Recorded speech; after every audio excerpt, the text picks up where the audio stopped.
£3 of aluminium and plastic. Right. Am I in the... Okay, so we're looking at the feminist and realist methodologies, but to build up to this, we're going to skate through positivism and interpretivism. So these are the sociological research methodologies. So far, we have said that the positivists emphasise the use of quantitative data. They see it as more factual because. So what is the reason why we could say that quantitative data is seen as more factual? You can get a cause and effect relationship. It's high reliability and can be standardised as well. Lots of things there. Okay, so it's seen as high reliability. So it's reliable data. With reliable quantitative data, you can establish, or they see this as the result, you can establish cause and effect relationships. Okay, you mentioned standardisation. Okay, what does that mean, Ebony, standardisation?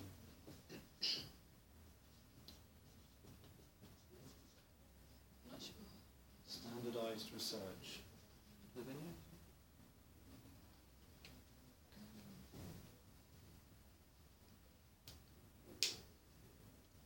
I don't know. Is it like universe? Like it can be generalized. It's seen as data that's got higher, more generalisability, or it's more easy to generalise results because. Okay, what do you think standardisation means? It's something that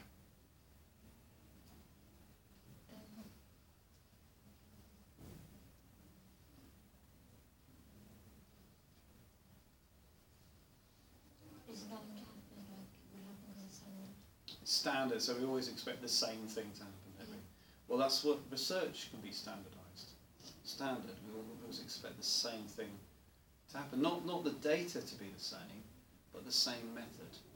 So we're applying the same process of data collection every time to every person in the sample.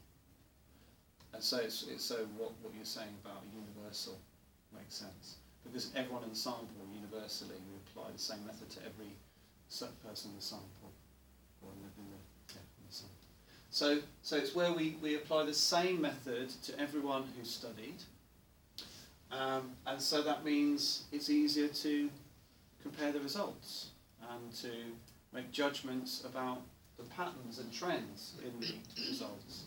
So you can identify patterns and trends. You can identify the patterns of behaviour because you can more easily compare the results because everyone's been studied in the same way. You can look at the trends because you can study people in the same way over time. You can see how things are changing over time. So if you study things in the same way, you can compare the results from the past with the present and look at what might happen in the future. If it's an upwards trend, there's going to be more of it in the future and so on. So patterns and trends can be predicted. Cause and effect relationships can be established. Once we've done that, we've got this issue or this advantage of being able to predict behaviour. So we've got predictability. And with predictability, if we can predict human behaviour, we can say we've got laws. We've got laws to predict behaviour. People will always behave in this way, in these circumstances, under these conditions, with these processes taking place. So it can be compared to the natural sciences. This approach is saying that human beings can be studied scientifically. Okay, bang. Okay, bang, whiz, pop. Boom, kaplunk, something's gone wrong because interpretivists are on the scene, okay? And they're saying, no, positivists. Human behaviour cannot be studied scientifically, okay? Human behaviour cannot be studied scientifically. Why not? So that's a very important point. Cannot be studied scientifically. Kaplunk, there's a spanner in your works, positivists. Human behaviour cannot be studied scientifically. So why can't human behaviour be studied scientifically? Well, Durkheim, going back to positivism for a moment, Durkheim studied what issue, which he said was an example of how you can study human behaviour scientifically. What type of behaviour did he study? It was suicidality, yes. Always go with the gut instinct. Okay, suicide. Okay, how did he study suicide and what conclusions did he come to? This is back to positivism, studying suicide scientifically, establishing patterns and trends of suicide, patterns of suicide, cause and effect relationships for suicide, what causes suicide, making predictions about suicide. What did he study? How did he study suicide?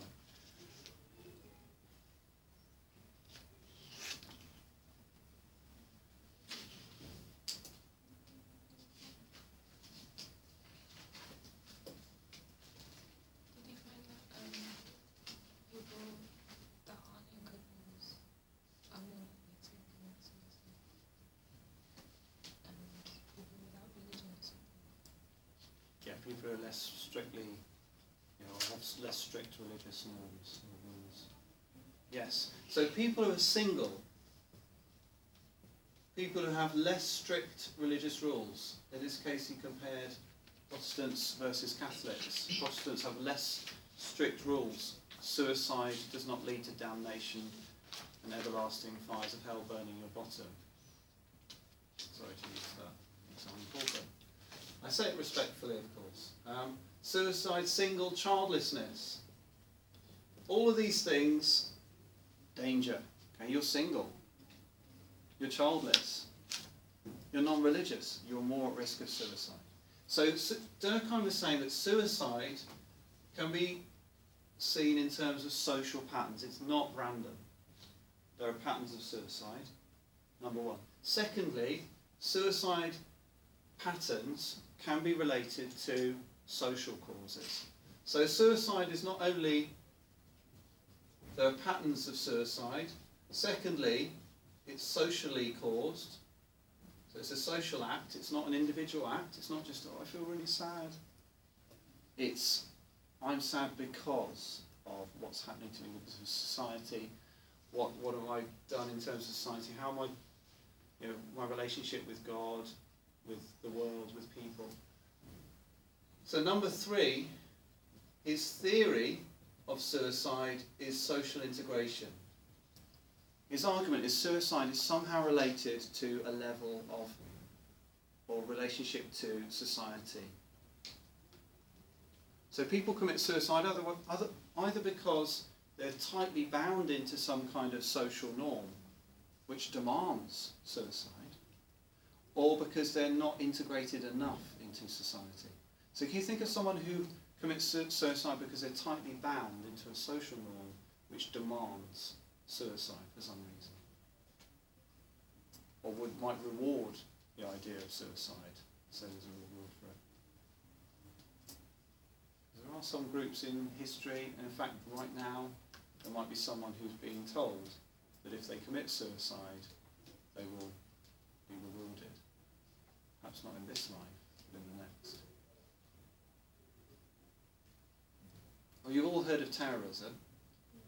Okay.